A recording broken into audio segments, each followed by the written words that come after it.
हाँ my dear friends, एक बार फिर मैं अलीमुद्दीन शेख कादरी और मेरा YouTube चैनल है अलीमुद्दीन शेख कादरी और मेरा कोचिंग चैनल है Qadri coaching classes.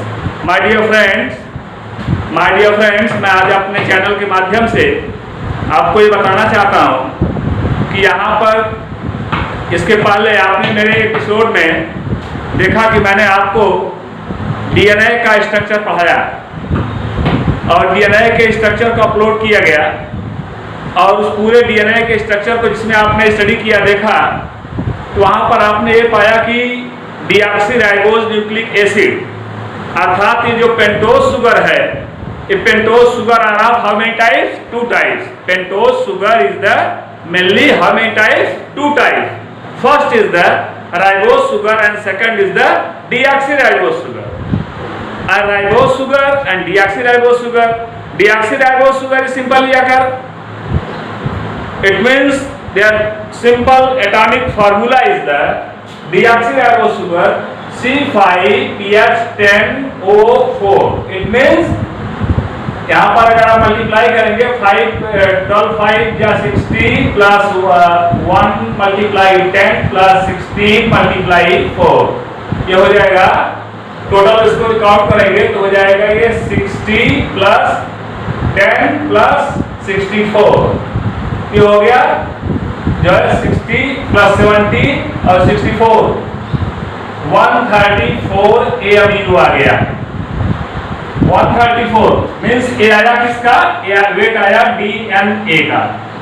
My dear friends, यहाँ पर आपने देखा जो भी वेट की का कैलकुलेशन हमने किया है, इस टोटल वेट का कैलकुलेशन यहाँ पर आ रहा है C5H10O4 जो दिया गया, यह बताया जा रहा है डीऑक्सीराइबोज न्यूक्लिक एसिड है। तो डीऑक्सीराइबोज न्यूक्लिक एसिड को मैंने आपको पहले ही बता दिया है कि इसमें DNA के कई बेसिस होते हैं, जो ADNA, BDNA, CDNA, ZDNA, और जो है उसी तरह से अब आज हम अपने इस अलीमुद्दीन शेख कादरी के YouTube चैनल पर आपको RNA का प्रोसेस लोड करने चल रहा है। माय डियर फ्रेंड्स, DNA में आपने देखा कि डबल हेलिकल स्ट्रक्चर होता है, द्विगुणित कुंडलिनी संरचना होती है, इस तरह से डबल हेलिकल स्ट्रक्चर होता है, लेकिन RNA का स्ट्रक्चर वो लीनियर होता है, न कि डबल हेलिकल होता है। RNA का स्ट्रक्चर वो लीनियर है, डबल हेलिकल नहीं है। लीनियर का मतलब ये हो गया एक रेखी। एक रेखी से तात्पर्य हमारा ये होता है, जैसे आप देखेंगे कि यहाँ पर ये लीनियर स्ट्रक्चर अगर हम बनाए तो आप देख रहे हैं कि लीनियर स्ट्रक्चर बनता चला जा रहा है। आउटसाइड में यहाँ पर फास्फेट है, एक PO4 फास्फेट है, PO4 इसको हमने कहा कि फास्फेट है ट्रिपल माइनस। और ये फास्फेट जो हमको मिलता है वो फास्फेट मिलता है S3PO4 से, फास्फोरिक एसिड से। और जो ऑर्थोफॉस्फोरिक एसिड है, इसका जब ग्रेजुअली कंपोजिशन होता है H++ HPO4 सिंगल माइनस आया, यहाँ पर एक H बाहर हो गया और यहाँ पर H2PO4 हो गया, फिर हो गया H2PO4 single minus is equal to H++ HPO4 double minus, फिर आया HPO4 double minus is equal to H++ PO4 triple minus. My dear friends, यहाँ पर आपने देखा कि ये फास्फेट एक ट्रिपल माइनस के फॉर्म में आया। तो जो फास्फेट यहाँ ट्रिपल माइनस के फॉर्म में आया PO4, या PO4 जो अपना स्ट्रक्चर यहाँ पर वेरी कर रहा है, जो अपना स्ट्रक्चर यहाँ पर बना रहा है, तो यह अपना स्ट्रक्चर किस प्रकार से बनाता है, मैं इसके स्ट्रक्चर के विषय में थोड़ा सा डिस्कस करना चाहता हूँ आप लोगों से। तो इसके स्ट्रक्चर को अगर देखा जाए, इसकी संरचना को अगर ध्यानपूर्वक देखा जाए, तो आप देखेंगे कि इसका स्ट्रक्चर, फास्फेट का जो स्ट्रक्चर बनता है राइबोज न्यूक्लिक एसिड में फॉस्फेट मॉलिक्यूल जो लिया जा रहा है, इस फॉस्फेट मॉलिक्यूल का जो स्ट्रक्चर बनता है देखिएगा, ये P है और यहाँ पर ये इस तरह से 4 O हो गए, एक डबल बॉन्ड लगाइएगा, PO4 डबल बॉन्ड का हो गया, और यहाँ पर ये जो है ये सिंगल बॉन्ड का है, सिंगल बॉन्ड के है। ध्यान दीजिएगा माय डियर फ्रेंड्स, जितने भी सिंगल बॉन्डेड हैं, जिसमें एक ये निगेटिव है और एक ऊपर चेन से जुड़ता है, दूसरा निचली चेन से जुड़ता है, तो एक ऊपर की चेन से जुड़ेगा, एक निचली चेन से जुड़ेगा, एक साइड में निगेटिव रहेगा, तो ये फास्फेट का मोल ऐसे जुड़ता चला जाएगा। ऐसे ये फास्फेट का आउटर साइड में ये फास्फेट का मोल जुड़ा, फिर उसके बाद ये भी फास्फेट का मोल जुड़ा, फिर उसके बाद ये भी फास्फेट का मोल जुड़ा, फिर उसके बाद ये भी फास्फेट का मोल जुड़ा। इस तरह से आप लोगों ने देखा माय डियर फ्रेंड, फास्फेट के मोल जो आटो साइड में ऐड होते चले जा रहे हैं। और दूसरा पार्टिकुलर मैटर आप देख रहे हो वो है डीऑक्सीराइबोस शुगर। डीऑक्सीराइबोस शुगर को हमने कहा कि ये C5PH10O5 है। राइबोस शुगर अगर ये है तो राइबोस, ध्यान दीजिएगा, राइबोस शुगर है अगर ये राइबोस शुगर, तो my dear friends ribose sugar है तो इसका फार्मूला होता है C5PH10O5। यहां पर आपने देखा C5PH10O5 लिखा गया, ये राइबोस शुगर का फार्मूला है। और ये पेंटोस शुगर, मैंने pentose sugar is are how many types? 2 types. One is the deoxyribose sugar, another is the ribose sugar. तो यहां पर राइबोस शुगर जो पाया जा रहा है वो C5H10O5 का है, जिसका मॉलिक्यूलर वेट देखा गया। तो C5H10O5 का मॉलिक्यूलर वेट यहां पर हमने निकाला है, आप देखिए देख सकते हैं। तो यहां पर इसका टोटल मॉलिक्यूलर वेट आया 150 AMU एटॉमिक मास यूनिट, जबकि डीएनए का मॉलिक्यूलर वेट आ रहा है 134 एटॉमिक मास यूनिट। अगर डीएनए और आरएनए में से हम आपसे पूछें, आप बताइए डीएनए का मॉलिक्यूलर वेट ज्यादा होगा या आरएनए का? तो मॉलिक्यूलर वेट ज्यादा किसका होगा? आरएनए का। लेकिन ध्यान दीजिएगा माय डियर फ्रेंड्स, डीएनए एक डबल हेलिकल स्ट्रक्चर होता है, जबकि आरएनए एक लीनियर स्ट्रक्चर होता है। डीएनए एक ऐसा स्ट्रक्चर है जो डबल हेलिकल है, लेकिन आरएनए डबल हेलिकल नहीं है, आरएनए एक लीनियर स्ट्रक्चर है। इस तरह से आपने देखा कि जो आरएनए लीनियर स्ट्रक्चर है, ये आरएनए जो लीनियर स्ट्रक्चर है, उस लीनियर स्ट्रक्चर के माध्यम से आपने देखा कि ये संरचनाएं जो बन रही हैं, इस संरचना को आपने एक्सप्लेन किया। तो यह जो फास्फेट का मॉलिक्यूल जो आउटसाइड में है, फास्फेट का मॉलिक्यूल जो आउटसाइड में है, यही फास्फेट का मॉलिक्यूल से एक ऑक्सीजन का मॉलिक्यूल ले जाकर के पेंटोस शुगर के एक जो है एक कार्नर से जाकर के ऐड हो जाता है। एक कार्नर से जब ये ऐड हो जाएगा, जब एक कार्नर से ऐड हो जाता है ऐसी कंडीशन में, तो यहाँ पर पेंटोस शुगर से एक फास्फेट मॉलिक्यूल जाकर के ऐड हो गया। फिर उसके बाद आप देख रहे हैं कि नाइट्रोजिनस बेस में 2 बेस होते हैं, एक प्यूरिन बेस होता है और एक पायरिमिडीन बेस होता है। प्यूरिन में होते हैं AG और पायरिमिडीन में CT। तो T मींस थायमीन होता है, उसको T मींस थायमीन होता है। तो थायमीन में ये नहीं पाया जाता, यहाँ पर थायमीन के स्थान पर यूरेसिल पाया जाता है माय डियर फ्रेंड्स। तो यहाँ पर आपने देखा कि आरएनए के केस में यूरेसिल पाया जा रहा है, न कि थायमीन पाए जा रहे हैं। तो डीएनए और आरएनए में डिफरेंस है कि डीएनए AGCT का बना होता है, लेकिन आरएनए AGCU का बना होता है। तो आरएनए जो आपने देखा कि AGCU का बना हुआ है, इस AGCU में my dear friends adenine, guanine, cytosine and uracil, adenine, guanine, cytosine and uracil. थोड़ा सा आपको मैं इसके विषय में बताना चाहूंगा कि इसका एक इंपॉर्टेंट पॉइंट आपको बताना चाहूंगा कि इसका एक इंपॉर्टेंट पॉइंट अगर कोई पूछता है हु डिस्कवर्ड आरएनए, अगर आरएनए की संरचना के विषय में आपसे पूछा जाए या क्वेश्चन किया जाए कि आरएनए को किसने डिस्कवर किया था, तो एच फ्रैंकल और कोनांट ने सबसे पहले आरएनए को 1957 में डिस्कवर किया। एच फ्रैंकल और कोनांट ने 1957 में डिस्कवर किया। ध्यान दीजिएगा, इसका जो एटॉमिक स्ट्रक्चर देखा गया वो atomic structure TMV, tobacco mosaic virus. TMV का मतलब होता है टोबैको मोज़ेक वायरस। तो tobacco mosaic virus means tobacco, आप लोगों ने अच्छी तरह सुना होगा कि तो वायरस की संरचना, जो वायरस का स्ट्रक्चर डिस्कवर किया गया था, यह किसके ऊपर डिस्कवर किया गया था? वायरस का स्ट्रक्चर जो डिस्कवर किया गया था, ये जो है टोबैको मींस तंबाकू की पत्ती के ऊपर, तंबाकू की पत्ती के ऊपर वायरस इसका जो है एक्सप्लेन किया गया, डिस्कवर किया गया, खोजा गया। लेकिन आरएनए जो है उसी पत्ती पर, जहां पर जो है टोबैको मोज़ेक वायरस की खोज आपने देखा, ठीक उसी पत्ती पर आप देख रहे हैं कि आरएनए भी पाया जा रहा है। लेकिन वहां से जब आरएनए को रिलीज किया गया, निकाला गया, पुट आउट किया गया, तो आरएनए का एक लीनियर स्ट्रक्चर मिला, एक रेखिक संरचना मिली आरएनए की। जो रेखिक संरचना मिली आरएनए की, उसी आरएनए में आपने देखा कि adenine, guanine, cytosine and uracil है, अर्थात थायमीन नहीं है। थायमीन के बेस पर, थायमीन के स्थान पर क्या है? यूरेसिल है। तो अगर ये पूछा जाए कि आरएनए की खोज कब हुई, तो 1956 या 57 में डब्ल्यू फ्रैंकलिन ने इसको 1956 में डिस्कवर किया। और दूसरे साइंटिस्ट का नाम मैंने अभी बताया आपको।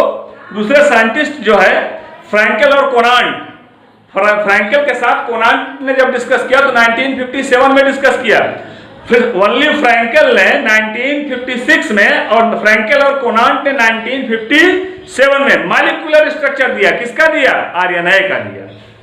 और आरएनए का जो मॉलिक्यूलर स्ट्रक्चर दिया तो बताया जाता, अगर आपसे पूछा जाए कि डीएनए की इकाई क्या है, आपने कहा कि न्यूक्लियोटाइड। क्या बोला? न्यूक्लियोटाइड। आरएनए की इकाई क्या है? राइबोटाइड। अब एक राइबोटाइड कैसे बनता है? यहां पर हमको आपको यह सीखने की आवश्यकता है कि सिंगल राइबोटाइड का फॉर्मेशन किस तरह से हो रहा है। एक सिंगल राइबोटाइड कैसे बन रहा है माय डियर फ्रेंड। अगर हम सिंगल राइबोटाइड के बनने के विषय में देखें, सिंगल राइबोटाइड के बनने के विषय में देखें तो यहां पर आप देखते हैं जो सिंगल राइबोटाइड बन रहा है, ये सिंगल राइबोटाइड यह जो है इसको हम आसानी पूर्वक, राइबोटाइड का मतलब हो गया कि एडेनिन, ग्वानिन, साइटोसिन और यूरेसिन, अर्थात AgCU। तो एडेनिन चार्गॉफ का नियम लगाएंगे तो Ag/Cu equal to constant K। Ag/Cu equal to constant K। तो आपने देखा कि Ag और Cu दोनों का रेशियो जो होता है वो कांस्टेंट होना चाहिए। ठीक उसी प्रकार से जैसे जो है डीएनए के केस में आपने देखा था Ag/Ct इक्वल टू कांस्टेंट रहा। तो माय डियर फ्रेंड्स, इस तरह से आपने देखा कि आरएनए अपने स्ट्रक्चर की दृष्टि से एक नई संरचना बना रहा है। तो डीएनए मैंने बताया AGCT होते हैं, आरएनए मैंने बताया AgCU होते हैं। तो अब आप देखते हैं AGCT में आप देखते हैं कि इस तरह से यहाँ पर अब हम संरचना का डिस्कस कर रहे हैं। तो आरएनए के टाइप्स के डिस्कस को किया जाएगा, आरएनए के टाइप्स को डिस्कस किया जाएगा माय डियर फ्रेंड्स। तो आरएनए जो है वो, अगर हम स्ट्रक्चर देखें, स्ट्रक्चर मैंने सिंपल बताया। जो स्ट्रक्चर आपने देखा कि ये पेंटोज, ये फास्फेट हो गया, फास्फेट हो गया आउटर साइड में, और इनर साइड में ये पेंटोज शुगर हो गया, पेंटोज शुगर हो गया, ये पेंटोज शुगर हो गए, ये पेंटोज शुगर हो गए, और यहाँ पर ये नाइट्रोजीनस बेस हो गया। क्या हो गया? नाइट्रोजीनस बेस हो गया, नाइट्रोजीनस बेस। इसको कहा गया नाइट्रोजीनस क्षार, नाइट्रोजनी क्षार बोला गया। तो माय डियर फ्रेंड्स, अगर यहां पर नाइट्रोजनी क्षार है तो ये जो है लास्ट में जुड़ा हुआ है। अब ये किसी डबल बॉन्ड लगाकर कि अपनी डबल हेलिकल स्ट्रक्चर नहीं बनाएगा, अपना डबल हेलिकल चेन नहीं बनाएगा, ये सिर्फ लीनियर चेन बनाता ही चला जाएगा। इसी तरह से आरएनए का स्ट्रक्चर होता है। और डीएनए से डीएनए उत्पन्न हो सकता है, डीएनए से आरएनए उत्पन्न हो सकता है, लेकिन आरएनए से डीएनए उत्पन्न नहीं होता। इस बात का ध्यान रखिएगा। तो डीएनए के स्ट्रक्चर में जैसे आपने टाइप्स ऑफ डीएनए देखा, there are many types of DNA, A DNA, B DNA, C DNA, D DNA, Z DNA. आप जेड डीएनए तक गए, वाटसन और क्रिक ने बी डीएनए की खोज किया, और जो है जेड डीएनए, ये जस्ट बी डीएनए का जस्ट अपोजिट जेड डीएनए होता है। ठीक उसी प्रकार से ये आरएनए में देखते हैं, there are different types of RNA. पहला जो होता है वो जेनेटिक आरएनए, जिसको आनुवंशिक आरएनए, नॉन जेनेटिक आरएनए, आनुवंशिक आरएनए। तो आनुवंशिक आरएनए जो होता है यह tobacco mosaic virus, TMV, tobacco mosaic virus कहां पर मिला? मैंने बताया कि तंबाकू की पत्ती पर यह मिला।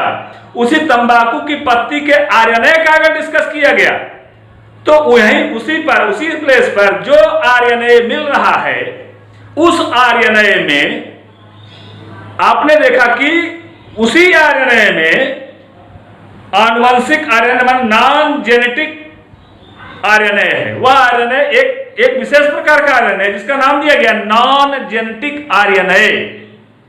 नॉन जेनेटिक इसका मतलब ऐसा आरएनए है तो जो जेनेटिक मटेरियल को one generation to other generation में लेकर के नहीं जाएगा, एक पीढ़ी से दूसरी पीढ़ी में लेकर के नहीं जाएगा। ऐसे जेनेटिक मटेरियल को बोला गया नॉन जेनेटिक आरएनए। तो नॉन जेनेटिक आरएनए यह जीवाणु भोजियों में पाया जाता है, जीवाणु भोज जो जीवाणुओं का भक्षण करते हैं उनमें पाया जाता है। और दूसरा जो होता है यह एक रज्जुकी अथवा द्विरज्जुकी, माने यह कभी कभी द्विरज्जुकी हो जाता है। ऐसे दो चेन बनती है, लेकिन ध्यान रहे कि दोनों चेन इतनी जो है सटी हुई होती हैं इनको सेपरेट करना वो डिफिकल्ट होता है। तो जब इनको सेपरेट करना डिफिकल्ट हो जाएगा तो माय डियर फ्रेंड्स इस तरह से आप देखेंगे, जब इनको हम सेपरेट नहीं कर पाएंगे, इसका सीधा सा असर होता है कि आरएनए को तो हमने डिप्लीट कर दिया, डुप्लीकेशन हो गया आरएनए में, लेकिन डीएनए में डुप्लीकेशन जो है, डीएनए में डुप्लीकेशन खूब आसानी से हमने पढ़ा, डीएनए में डुप्लीकेशन हो रहा है, डीएनए में रिप्लीकेशन हो रहा है, लेकिन आरएनए के केस में आइए देखते हैं। तो आरएनए के केस में आपने देखा कि यहाँ पर डुप्लीकेशन की क्रिया जो है, द्विरज्जुकीय क्रिया जो होती है बहुत ही कम होती है। जब द्विरज्जुकीय क्रिया बहुत ही कम होती है तो एक रज्जुकीय क्रिया यहाँ पर ज्यादा बढ़ेगी। माय डियर फ्रेंड्स, आरएनए में एक रज्जुकीय क्रिया बढ़ती है जबकि डीएनए में द्विरज्जुकीय क्रिया बढ़ती है। क्लियर हो गया? एक नॉन जेनेटिक आरएनए होता है जो कि जेनेटिक मटेरियल को एक पीढ़ी से दूसरी पीढ़ी में लेकर के नहीं जाएगा, एक पीढ़ी से दूसरी पीढ़ी में लेकर के नहीं जाएगा। और आइए दूसरा देखते हैं। तो इसमें एक होता है मैसेंजर आरएनए, पहला नॉन जेनेटिक आरएनए देखा आपने, नोट करते चलिएगा। Non genetic RNA, non genetic RNA. अब देखिएगा, अब हम पहले आरएनए के विषय में डिस्कस कर रहे हैं। इसका जो पहला नॉन जेनेटिक आरएनए है उसको हम मैसेंजर आरएनए का नाम दे रहे हैं, यम आरएनए का नाम दे रहे हैं। यम आरएनए जिसको कहा गया मैसेंजर आरएनए। मैसेंजर मतलब होता है दूत, मैसेंजर मतलब होता है दूत, मैसेंजर मतलब होता है दूत, दूत आरएनए। दूत आरएनए का मतलब, दूत का मतलब यह होता है कि जो मैसेज को एक प्लेस से दूसरे प्लेस पर लेकर के जाए, उसी को मैसेंजर आरएनए बोला गया, उसी को मैसेंजर आरएनए, यम आरएनए। यम आरएनए मैसेज को ट्रांसमिट करता है, उसी को मैसेंजर आरएनए बोला गया। दूत आरएनए उसी को बोला गया। तो मैसेंजर का मतलब यह होता है कि जो मैसेज को एक प्लेस से लेकर के दूसरे प्लेस पर जाए, अर्थात यहां पर मैसेज का ट्रांसमिशन होता है, मैसेज को लेकर के एक स्थान से स्थान पर जाते हैं। जो आरएनए का मॉलिक्यूल मैसेज को लेकर के जाएगा, तंत्रिका कोशिकाओं के द्वारा जो मैसेज दिया जा रहा है, उस मैसेज को पूरे जो है लेकर के पूरे बॉडी में सर्वाइव कर देना, उस मैसेज को ब्रेन तक लेकर के सर्वाइव कर देना, ये सारे प्रोसेस जो होते हैं, और ब्रेन से जो है दिए गए संदेशों को पूरी बॉडी में लेकर के सर्कुलेट करना, या पूरी बॉडी से आए हुए मैसेज को ब्रेन तक पहुंचा देना, ये सारे का सारा वर्क जो होता है मैसेंजर आरएनए के द्वारा होता है। तो मैसेंजर आरएनए, इसी के लिए इसको कहा गया कि इस क्रिया को ट्रांसक्रिप्शन की क्रिया कहते हैं।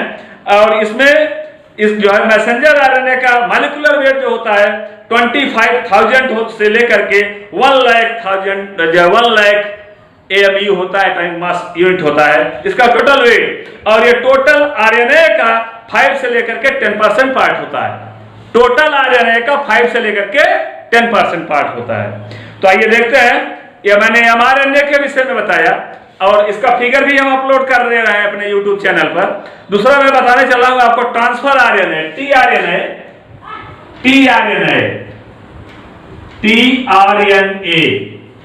Transfer RNA. तो मैसेंजर का मतलब दूत होता है, ट्रांसफर का मतलब होता है जो स्थानांतरित कर देते हो। अर्थात ये ऐसे आरएनए होते हैं जो मोस्टली अमीनो एसिड के बने हुए होते हैं, और प्रोटीन सिंथेसिस में ये एक प्रोटीन सिंथेसिस क्रिया करते हैं और प्रोटीनों को एक स्थान से दूसरे स्थान तक आसानी पूर्वक ले जाने का कार्य करते हैं। ट्रांसफर है ना, ट्रांसफर का अर्थ हुआ कि जो प्रोटीनों को एक स्थान से दूसरे स्थान तक ले जाएं। तो मैं जो ट्रांसफर आरएनए ये प्रोटीनों को आसानी पूर्वक एक स्थान से स्थान तक ले जाता है। इसी क्रिया को जो है ट्रांसलेशन कहते हैं, जो प्रोटीनों को लेकर के जाए, इसी क्रिया को क्या बोला गया? ट्रांसलेशन बोला गया माय डियर फ्रेंड। और एक कोशिका में जो सिंगल सेल होती है उसमें आरएनए का जो पार्ट होता है वह जो है मोस्टली 10 से लेकर के 15% होता है, 10 से 15%। यम आरएनए 5 to 10%, ध्यान दीजिएगा, यम आरएनए मैंने बताया अभी 5 to 10% होता है, और ये 10 to 15%। मीन्स ट्रांसफर आरएनए जो होता है 10 to 15% पूरे सेल का होता है, 10 to 15% होता है। और ये इसका मॉलिक्यूलर वेट अगर देखें तो मॉलिक्यूलर वेट देखते हैं 23,000, हमें 23,000 से लेकर के इसका मॉलिक्यूलर वेट 30,000, माने 23,000 से लेकर के 33,000 तक होता है। 23 से 33,000 तक होता है। तो इस तरह से आपने देखा 33,000 किसी किसी बुक में लिखा है 30,000 तक होता है, किसी किसी बुक में 33,000 तक, लेकिन मान के चलिएगा मोस्टली 30,000 तक होता है। जैसे मैं आपको बता दूं, डॉक्टर अशोक कुमार बेंद्रे की बुक में लिखा है 30,000 तक, 30,000 तक मॉलिक्यूलर वेट होता है। वहीं पर कौशिक की बुक में लिखा 33,000 तक होता है। मैं अप्रॉक्सीमेट मान के चल रहा हूं 30,000 होता है, ये क्लियर है, क्योंकि 30,000 के का उल्लेख ढेर सारी बुकों में मिल रहा है। तो माय डियर फ्रेंड्स, इस तरह से आपने देखा, और ये 2 आरएनए को मैंने बताया, mRNA messenger RNA, tRNA transfer RNA, और तीसरा आप बताने चल रहे हैं, तीसरा आरएनए होता है rRNA। क्या होता है? rRNA, R स्मॉल लेटर में rRNA, राइबोज न्यूक्लिक एसिड। तो राइबोज न्यूक्लिक एसिड कौन सा? Ribosomal, ribosomal ribose nucleic acid. RRNA का full form ribosomal ribose nucleic acid. फिर से सुनिएगा ध्यान से, सारे फिगर जो है हम अपलोड कर रहे हैं, करेंगे इसका। तो mRNA पहला तो होता है नॉन जेनेटिक आरएनए। आरएनए एक जो है आनुवंशिक पदार्थ है। दूसरा आपने देखा, इसके आनुवंशिक पदार्थ की पुष्टि करने के लिए मैंने इसके और भी भागों का नाम उल्लेख किया। एक होता है मैसेंजर आरएनए, जो पूरे आरएनए का 5 से 10% होता है, जो मैसेज को ट्रांसफर करता है। दूसरा मैंने बताया ट्रांसफर आरएनए, जो प्रोटीनों को ट्रांसफर करने का वर्क करता है, जो पूरे का जो है 10 to 15% होता है। और एक यूनिट सेल में 23,000 से लेकर के 30,000 तक इसका एटॉमिक वेट होता है। 30,000 तक इसका एटॉमिक वेट होता है, माने AMU atomic mass unit. AMU का मतलब हो गया एटॉमिक मास यूनिट। तो इस तरह से आपने देखा कि इसका एटॉमिक मास यूनिट इतना हो रहा है। माय डियर फ्रेंड्स, तो राइबोसोमल आरएनए के मैं डिस्कस कर रहा था। राइबोसोमल आरएनए का मतलब, राइबोसोमल आरएनए हमेशा एक रज्जुकीय संरचना है। राइबोसोमल आरएनए या सदैव एक रज्जुकी, मतलब सिंगल लीनियर स्ट्रक्चर, एक रज्जुकी, सिंगल लीनियर स्ट्रक्चर, एक रज्जुकी संरचना है। जब ये सिंगल लीनियर स्ट्रक्चर हो जाएगा, तो सिंगल लीनियर स्ट्रक्चर में यह देखा जाता है कि अभी डीएनए की भांति न्यूक्लियोटाइडों का एक बहुलक होता है। डीएनए की भांति अभी न्यूक्लियोटाइडों का एक बहुलक होता है, लेकिन कैसे न्यूक्लियोटाइडों का? राइबोज न्यूक्लियोटाइडों का। वहां पर डीऑक्सीराइबोज न्यूक्लियोटाइडों का था, यहां पर राइबोज न्यूक्लियोटाइडों का एक उच्च बहुलक होता है। इस बात को याद रखिएगा कि यह राइबोज न्यूक्लियोटाइडों का एक उच्च बहुलक होता है। और अगर ध्यान से देखा जाए तो इसके अंदर अनेक पूरक क्षारक होते हैं, जो हाइड्रोजन बंध से एक दूसरे से बंधे रहते हैं। जो यहाँ पर आप बांध देख रहे हो, ये सभी के सभी एक दूसरे के साथ हाइड्रोजन बांध के द्वारा क्या होते हैं? कंप्लीटली बाउंडेड होते हैं, पूरी तरह से बने हुए होते हैं। तो ये सारा डिस्कस जो मैंने आरएनए के विषय में बताया, ये सारा का सारा डिस्कस जो है, ये अगर किया है किसी साइंटिस्ट ने, तो डब्ल्यू फ्रैंकेल ने किया है। और डब्ल्यू फ्रैंकेल के साथ 1956 में किया, और जब उनके साथ कोनांट आ गए, तो डब्ल्यू फ्रैंकेल और कोनांट ने मिलकर के 1957 में मॉलिक्यूलर स्ट्रक्चर से लेकर के इसके जो है एक जो है लार्ज डिस्ट्रक्टिव स्ट्रक्चर तक का डिस्कशन जो है किया है। तो इस तरह से आपने देखा कि एक ट्रांसफर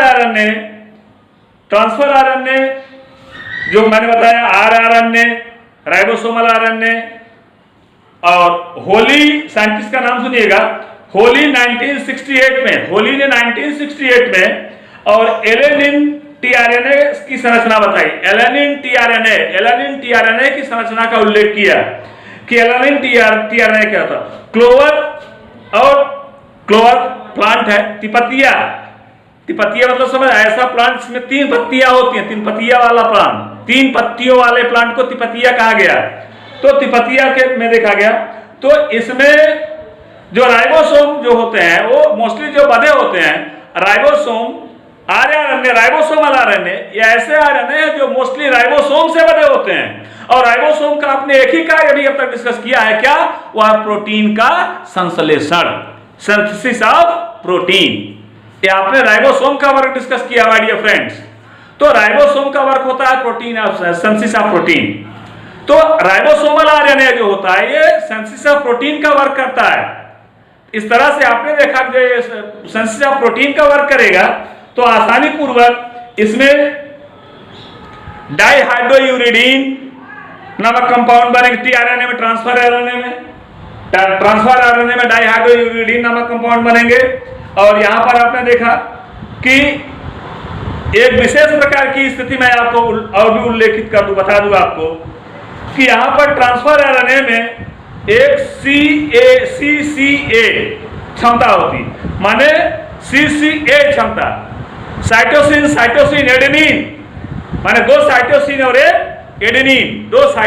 एक एडेनिन की क्षमता होती जोड़ने की। आरएनए का यह विशेष और एक इंपॉर्टेंट कैरेक्टर है जो इस तरह से जो है इनकी क्षमताओं को इनके प्रोसेस को जोड़ने की क्षमता रखता हो। ऐसी क्षमता और किसी में नहीं देखी गई माय डियर फ्रेंड। तो इस तरह से यस एच किम वैज्ञानिक का नाम है यस एच किम ने 1973 में ट्रांसफर आरएनए का जो है एक त्रिविम संरचना का अध्ययन किया और त्रिविम संरचना का अध्ययन करके आसानी पूर्वक ये डिस्कस कर दिया कि यह जो है किस प्रकार का है और क्या वर्क है। तो आपने देखा मैसेंजर आरएनए जो होगा ये मैसेज को ट्रांसफर करेगा और ट्रांसफर आरएनए जो होगा ये प्रोटीनों को ट्रांसफर करेगा। राइबोसोमल आरएनए जो है प्रोटीन चेन को ट्रांसफर करेगा। राइबोसोमल आरएनए राइबोसोम की चेन को ट्रांसफर करेगा, राइबोसोम पर पाया जाएगा और यहां पर उसकी सिंथेसिस की क्रिया को बिगिन करेगा, शुरू करेगा। इस तरह से टाइप्स ऑफ राइबोसोम हो गए। और जो एक होता है यस आरएनए को बोला जाता है सॉल्युबल आरएनए। क्या बोलते हैं इसको? सॉल्युबल आरएनए बोलते हैं। आइए देखते हैं अगला आरएनए। तो अगले आरएनए पर मैं डिस्कस करने चल रहा हूं। तो यहां पर आप देखिएगा तो हमारा जो अगला आरएनए होता है इसको हमने कहा कि एक सॉल्युबल आरएनए है। क्या है? सॉल्युबल आरएनए है। यस आरएनए इसको बोला गया सॉल्युबल आरएनए। सॉल्युबल आरएनए कहां पर सॉल्युबल होता है, कहां पर घुला हुआ होता है? तो सॉल्युबल आरएनए या आपके साइटोप्लाज्म में डिसॉल्व हुआ होगा। कहां पर? साइटोप्लाज्म में डिसॉल्व हुआ होगा। आरएनए तो है, राइबोज न्यूक्लिक एसिड तो है, लेकिन सॉल्युबल है कहां पर? साइटोप्लाज्म में। और वहां पर जब यह सॉल्युबल है तो वहां के जेनेटिक मटेरियल को ट्रांसफर करने का वर्क करेगा। तो आनुवंशिक गुणों को ट्रांसफर करने के वर्क करने हैं इनको, लेकिन टोटल आनुवंशिक कैरेक्टर को ट्रांसफर नहीं करता है। कुछ ही आनुवंशिक कैरेक्टर को ट्रांसफर करता है। बकिया के आनुवंशिक कैरेक्टर को ट्रांसफर करने का काम होता है डीएनए, डीऑक्सीराइबोज न्यूक्लिक एसिड का। आरएनए की इकाई राइबोज न्यूक्लिक एसिड, डीएनए की इकाई डीऑक्सीराइबोज न्यूक्लिक एसिड। तो माय डियर फ्रेंड्स, इस तरह से आपने देखा मैंने आरएनए के विषय में आपको जो है कंप्लीट तरह से पूरी तरह से जो है डिस्कस करके बता दिया कि आरएनए क्या है। तो आरएनए में मैंने कई आरएनए बताया आपको, जिसमें मैंने आपको बताया transfer RNA, messenger RNA, soluble RNA और राइबोसोमल आरएनए। इस तरह से आरएनए के मैंने टाइप्स बताए। तो जो आरएनए के टाइप बताए गए वो आपको एक्सप्लेन करके क्लियर कर देते हैं किस तरह से इनका जो है डेवलपमेंट होगा, सिंथेसिस किस तरह से होगी। और इसी तरह से अब आप देखेंगे थोड़ा सा मैं आपसे क्वेश्चन राइज करने चल रहा हूं। What are difference between DNA and RNA? अगर पूछ लिया जाए कि डीएनए और आरएनए में क्या डिफरेंस है, तो DNA is the double helical structure but RNA is the linear structure. DNA double helical structure है, RNA linear. Who discovered RNA? W Franklin. And और कौन है? डब्ल्यू फ्रैंकलिन ने 1956 में, मैंने अभी बताया आपको, और उनके साथ कोनांट जो है वो मिल करके 1957 में जो है आरएनए का एक मॉलिक्यूलर स्ट्रक्चर दिया। उसमें उन्होंने messenger RNA, transfer RNA, ribosomal RNA, viral RNA और सॉल्युबल आरएनए, ये पांचों आरएनए बताए। Transfer RNA, messenger RNA, ribosomal RNA, soluble RNA और यहां पर देखा आपने कि जो है और a genetic RNA. Non genetic RNA. तो ये जो आरएनए के टाइप्स हैं इसका डिस्कस किया गया। तो इस तरह से आरएनए भी एक आनुवंशिक पदार्थ है और वह भी गुणों को ले जाता है, लेकिन ध्यान रहे डीएनए के कंपेयर में नहीं। लेकिन आरएनए की ओरिजिन बहुत तेजी के साथ करता है। आरएनए से आरएनए की उत्पत्ति होती है, डीएनए से डीएनए की उत्पत्ति होती है, डीएनए से आरएनए की उत्पत्ति होती है, लेकिन आरएनए से डीएनए की उत्पत्ति होना संभव नहीं। बहुत ही रेयर केसेस में देखा गया। कहीं कहीं पर ये डबल हेलिकल स्ट्रक्चर जो बनाता है, जो फॉर्म करता है, उसी अपने डबल हेलिकल स्ट्रक्चर पर ये कहा गया कि ये डीएनए जो है ये बना लेता, अपने स्ट्रक्चर को फॉर्म कर लेता, जबकि ऐसा क्लियर नहीं उल्लेख नहीं मिलता। यह सिर्फ देखा गया कि ऐसी संरचना मिल रही है जो डबल हेलिकल है, जबकि एक्यूरेट देखा जाए तो डबल हेलिकल स्ट्रक्चर इसमें नहीं मिलता। तो माय डियर फ्रेंड्स, इस तरह से आपने देखा कि आज मैंने आपको आरएनए का उल्लेख बताया और आरएनए की संरचना का उल्लेख बताया। इस तरह से आज मैंने आपको डीएनए और आरएनए, डीएनए इसके पहले के हमारे जो है लेक्चर में हमारे अलीमुद्दीन शेख कादरी चैनल पर अपलोड कर दिया गया है, और आरएनए आज मैं अपने अलीमुद्दीन शेख कादरी यूट्यूब चैनल पर अपलोड करूंगा। और मेरा आपसे निवेदन है कि आप लोग डीएनए और आरएनए की जो अपलोडिंग हमारी है, उस पर जो डाटा हम डालते हैं, जो अपलोडिंग करते हैं एक्स्ट्रा, उसको पूरी तरह से उसका आप लोग कंप्लीट नोट बनाइए। जैसे what is the work of messenger RNA, what is the work of transfer RNA, what is the work of ribosomal RNA, what is the work of soluble RNA. तो ये सब फंक्शन हो गए, कहां पर है, इसका कार्य क्या है। What is the work of, right the complete work of RNA, ribose nucleic acid. What is molecular weight of RNA, जो मॉलिक्यूलर वेट कितना होता है आरएनए का, 150 mg एटॉमिक मास यूनिट।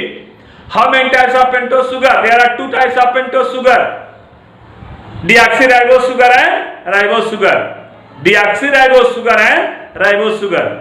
तो एक तो डीऑक्सीराइबोज शुगर हो गया, दूसरा राइबोज शुगर हो गया।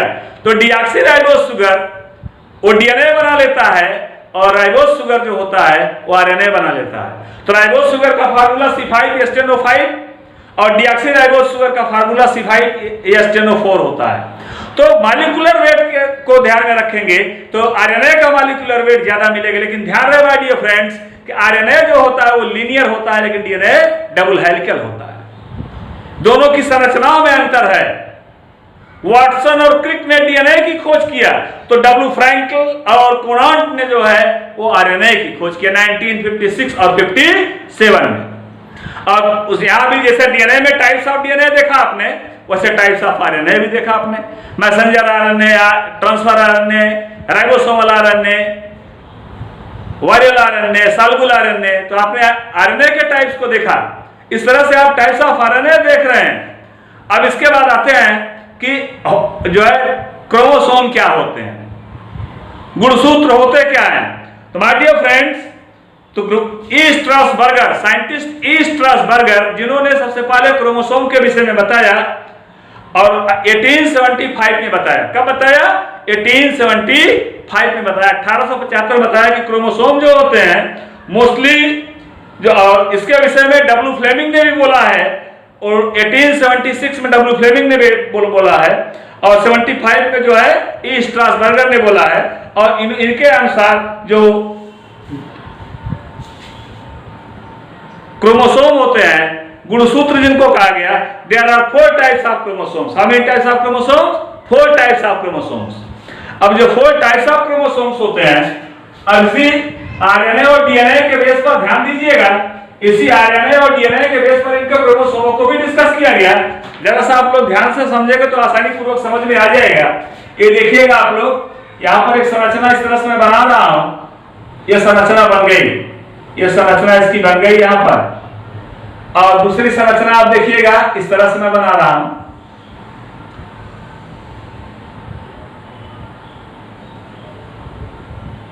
तो यहां पर आपने देखा कि ये दोनों साइड में, ये सभी में रहेगा। जो आपने देखा कि ये सभी में रहेगा, लेकिन इसके ऊपर एक छोटी आर्म रहेगी। एक लॉन्ग आर्म है, एक स्मॉल आर्म है, ठीक ना। और एक जो है इस तरह से आप देखिए, जरा ध्यान से देखिएगा।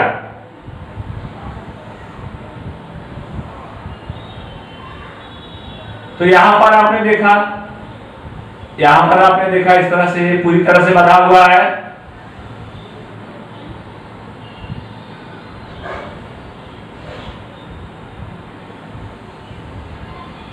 ये देखिए यल शेप पे दिखाई दे रहा है, यल शेप पे दिखाई दे रहा है। और तीसरा आप देखिएगा my dear friends, at last चौथा, ये पहला है, ये दूसरा है, ये तीसरा है और ये चौथा मैं बताने चल रहा हूं। तो ये देखिएगा चौथा, ये वी शेप में होता है। किस शेप में होता है? वी शेप में, इस तरह से।